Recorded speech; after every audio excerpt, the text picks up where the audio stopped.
Alamin natin ang report mula kay Aris number 14.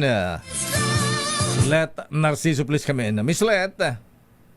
Lakay, Sister L, kaisa si Pangulong Ferdinand Marcos Jr. sa pagdiriwang ng National Teachers Month ngayong taon.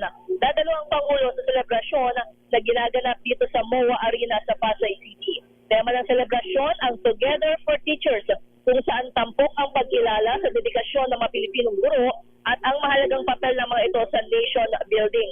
Sinipon sa aktibidad ngayon ang tinayang 12,500 na mga guro mula sa Luzon, o Regions 1, 2, 3, 4A, 4B, 5 Cordillera Administrative Region at sa National Capital Region. Pero bago dito ay dadalo muna si Pangulong Marcos sa Philippine Development Forum 2025. Ginaganap ang naturang event sa pangunan ng Department of Economy, Planning and Development sa EDSA Shangri-La sa Mandaluyong.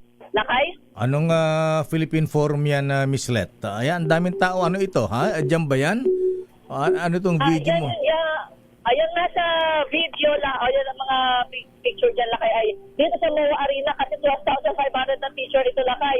Actually, mga teachers pa yan na kuha ko dyan kasi maaga kami dito.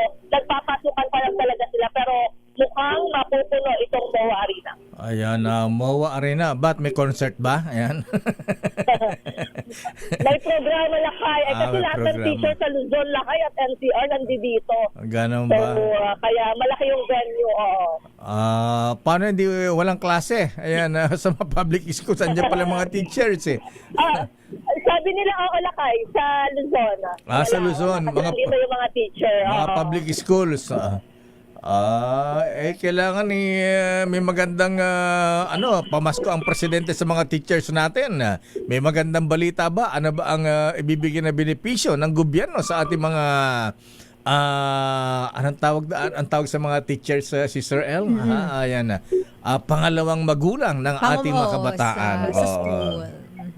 Lakay, ang sabi ng Department of Education, sa ilalim ng administrasyon ni PBBM, marami naman na yung mga benepisyo gaya ng mas mataas na allowance sa mga guro, kabilang yung 10,000 pesos teaching allowance. Mayroon na silang 7,000 pesos na medical allowance. At kapag ganitong teachers sila, kay meron silang benepisyo na 1,000 piso. Ayan. Okay nga, Rod. Maraming salamat, Miss Let, mula sa MOA Arena. MOA Arena, Lakay, Pasay. Ito si Left Narciso para sa DZRH. Una sa Pilipinas, una sa Pilipino.